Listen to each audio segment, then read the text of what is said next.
अस्सलाम वालेकुम मेरे प्यारे भाइयों और बहनों। मेरा नाम हाफिज़ अरशान है और आज हम बात करेंगे एक ऐसे टॉपिक पर जो हर मुसलमान के लिए बहुत ज़रूरी है, ख़ास तौर पर जब बात बकरा ईद यानी ईद उल अज़हा की हो।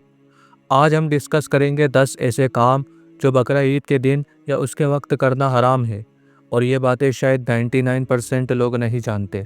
तो चलिए एक एक करके इसको डिटेल में समझते हैं और ये भी देखते हैं कि शरीयत के एतबार से हमें क्या करना चाहिए और क्या नहीं करना चाहिए। दोस्तों, सबसे पहले ये समझना ज़रूरी है कि ईद उल अज़हा क्या है। ये सिर्फ बकरे या जानवर की कुर्बानी का दिन नहीं है, बल्कि यह हज़रत इब्राहीम अलैहिस्सलाम और हज़रत इस्माइल अलैहिस्सलाम की सुन्नत को याद करने का दिन है।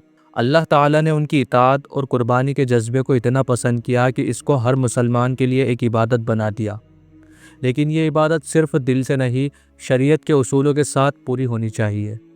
अगर हम गलत काम करते हैं तो ना सिर्फ कुर्बानी बर्बाद हो सकती है, बल्कि यह गुनाह का सबब भी बन सकती है। तो चलिए देखते हैं वो 10 काम जो हमें बकरा ईद पर बिल्कुल नहीं करने चाहिए। नंबर 1, ईद की नमाज से पहले कुर्बानी करना। पहला काम जो हराम है वो है ईद उल अज़हा की नमाज से पहले कुर्बानी करना। हदीस में साफ फरमाया गया है कि कुर्बानी का वक्त ईद की नमाज के बाद शुरू होता है। अगर कोई शख्स सुबह जल्दी उठकर नमाज से पहले जानवर ज़िबा कर देता है तो उसकी कुर्बानी शरीयत के मुताबिक नहीं होगी। ऐसा करना हराम है और उसको दोबारा कुर्बानी करनी पड़ेगी। तो याद रखिए, पहले मस्जिद में जाएं, ईद की नमाज अदा करें, खुतबा सुने, फिर घर आकर कुर्बानी करें। यह सुन्नत का तरीका है। नंबर 2, कुर्बानी के जानवर को बेचना। दूसरा काम जो बिल्कुल हराम है वह है कुर्बानी के लिए ख़रीदा गया जानवर बेचना। जब आपने नियत करके एक जानवर कुर्बानी के लिए ख़रीदा तो वो अल्लाह के नाम पर वक्फ हो जाता है। इसे बेचना या बदलना जायज़ नहीं है। हदीस में है कि जिस जानवर को कुर्बानी की नियत से लिया गया हो उसको बेचना हराम है। अगर आपको लगता है कि जानवर में कोई कमी है तो उसकी जगह दूसरा जानवर ख़रीद सकते हैं। नंबर 3, कुर्बानी के जानवर में ऐब वाली कुर्बानी। तीसरा काम जो हराम या मकरूह है वो है ऐसे जानवर की कुर्बानी जो बहुत ज़्यादा ऐब का शिकार हो। हुजूर सल्लल्लाहु अलैहि वसल्लम ने फरमाया कि कुर्बानी के जानवर में बड़ा ऐब नहीं होना चाहिए, जैसे कि कान कटा हुआ, सींग टूटा हुआ या बहुत कमज़ोर जानवर। अगर थोड़ी सी कमी हो, जैसे छोटा सा ऐब, तो कुर्बानी हो जाएगी लेकिन मकरूह होगी। लेकिन अगर जानवर अंधा हो, एक टांग ना हो या बहुत बीमार हो तो ऐसी कुर्बानी बिल्कुल नहीं होगी। तो हमेशा मोटा, ताज़ा और सेहतमंद जानवर चुनें। नंबर 4, जानवर को तकलीफ़ देना। चौथा काम जो हराम है वह है कुर्बानी के जानवर को तकलीफ़ देना। इस्लाम में जानवरों के साथ रहमत का सलूक करना सिखाया गया है। हुजूर सल्लल्लाहु अलैहि वसल्लम ने फरमाया, कुर्बानी के वक्त छुरी तेज़ करनी चाहिए और जानवर को लेटाने के बाद छुरी तेज़ करना मकरूह है। इसके अलावा जानवर को मारना, खुद ज़िबा करते वक्त उसके सामने दूसरे जानवर को ज़िबा करना या उसको लाठियों से हाँकना, ये सब हराम और गुनाह के काम हैं। जानवर को प्यार से ले जाएं, पानी पिलाएं और रहमत के साथ ज़िबा करें। नंबर 5, कुर्बानी के गोश्त का गलत तकसीम करना। पांचवा काम जो गलत है वह है कुर्बानी के गोश्त का गलत तकसीम करना।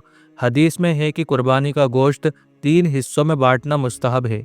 एक हिस्सा खुद के लिए, एक हिस्सा दोस्तों और रिश्तेदारों के लिए और एक हिस्सा गरीबों के लिए। लेकिन अगर आप सारा गोश्त खुद रख लेते हैं या बेच देते हैं तो ये शरीयत के ख़िलाफ़ है। अगर आपका ख़ानदान बड़ा है तो गोश्त रख सकते हैं। हाँ, अगर आप थोड़ा सा गोश्त जमा करना चाहते हैं तो ये जायज़ है, लेकिन गरीबों का हक़ ज़रूर अदा करें। नंबर 6, कुर्बानी के जानवर को किबले की तरफ ना करना।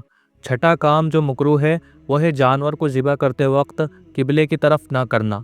हदीस में है कि कुर्बानी का जानवर किबले की तरफ करके ज़िबा करना मुस्तहब है। ये सुन्नत का तरीका है और इससे कुर्बानी में बरकत आती है। अगर आप किबले की तरफ ना करें तो कुर्बानी तो हो जाएगी लेकिन ये मकरूह होगा। तो इस बात का ख्याल रखें कि जानवर का मुंह किबले की तरफ हो। नंबर 7, कुर्बानी के वक्त नियत ना करना। सातवां काम जो हराम है वो है कुर्बानी के वक्त नियत ना करना। कुर्बानी एक इबादत है और हर इबादत के लिए नियत ज़रूरी है। अगर आपने जानवर ज़िबा किया बिना ये नियत के कि यह अल्लाह के लिए कुर्बानी है तो ये कुर्बानी नहीं होगी। नियत दिल में होनी चाहिए और बेहतर है कि ज़ुबान से भी कहा जाए, जैसे बिस्मिल्लाह अल्लाहु अकबर। यह कुर्बानी अल्लाह के लिए है, तो हमेशा नियत का ख्याल रखें। नंबर 8, गैर शरई तरीके से ज़िबा करना। आठवां काम जो हराम है वो है गैर शरई तरीके से ज़िबा करना। شریعت میں صاف ہے کہ قربانی کے لیے جانور کو حلال طریقے سے ذبح کرنا ضروری ہے، یعنی چھری سے گلا کاٹنا، خون بہانا اور بسم اللہ اللہ اکبر کہنا۔ اگر آپ کسی مشین سے یا غیر حلال طریقے سے ذبح کرتے ہیں تو یہ حرام ہے اور قربانی نہیں ہوگی۔ حدیث میں ہے کہ دانت یا ناخن سے ذبح کرنا بھی منع ہے، صرف تیز دھار والی چیزیں ہی جائز ہیں۔ نمبر 9، قربانی کے جانور کی عمر کا خیال نہ رکھنا۔ نواں کام جو غلط ہے وہ ہے قربانی کے جانور کی عمر کا خیال نہ رکھنا۔ شریعت میں صاف ہے کہ بکرے کی قربانی کے لیے اس کی عمر کم سے کم 1 سال ہونی چاہیے، اگر اس سے کم عمر ہو تو قربانی نہیں ہوگی۔ اسی طرح اونٹ اور گائے کے لیے بھی عمر کے قانون ہیں، اونٹ 5 سال اور گائے 2 سال، تو ہمیشہ جانور کی عمر چیک کریں اور شریعت کے مطابق چنیں۔ نمبر 10، قربانی میں ریاکاری یا دکھاوا کرنا۔ 10واں اور سب سے اہم کام جو حرام ہے وہ ہے قربانی میں ریاکاری یا دکھاوا۔ اللہ تعالیٰ کے لیے قربانی صرف اور صرف اللہ کی رضا کے لیے ہونی چاہیے۔ اگر آپ قربانی اس لیے کر رہے ہیں کہ لوگ دیکھیں، تعریف کریں یا اپنی شان دکھائیں تو یہ قربانی اللہ کے نزدیک قبول نہیں ہوگی۔ حضور صلی اللہ علیہ وسلم نے فرمایا کہ ریا شرک کا ایک قسم ہے، تو دل صاف رکھیں اور صرف اللہ کی خوشی کے لیے قربانی کریں۔ تو دوستو یہ تھے وہ 10 کام جو بقرہ عید پر کرنا حرام یا مکروہ ہیں۔ دوستو عید الاضحیٰ ایک بہت ہی مقدس دن ہے اور اس میں چھوٹی سی غلطی بھی ہماری عبادت کو خراب کر سکتی ہے، تو ہمیشہ شریعت کے اصولوں کو یاد رکھیں، اپنی نیت کو صاف رکھیں اور حضرت ابراہیم علیہ السلام اور حضرت اسماعیل علیہ السلام کی سنت کو دل سے اپنائیں۔ اگر آپ کو یہ ویڈیو پسند آئی ہو تو لائک کریں، شیئر کریں اور اپنے دوستوں اور رشتہ داروں تک یہ علم پہنچائیں، اور ہاں کمنٹ سیکشن میں بتائیں کہ آپ عید الاضحیٰ کیسے مناتے ہیں اور کیا نئی بات سیکھی۔ اللہ تعالی ہم سب کی قربانی قبول فرمائے۔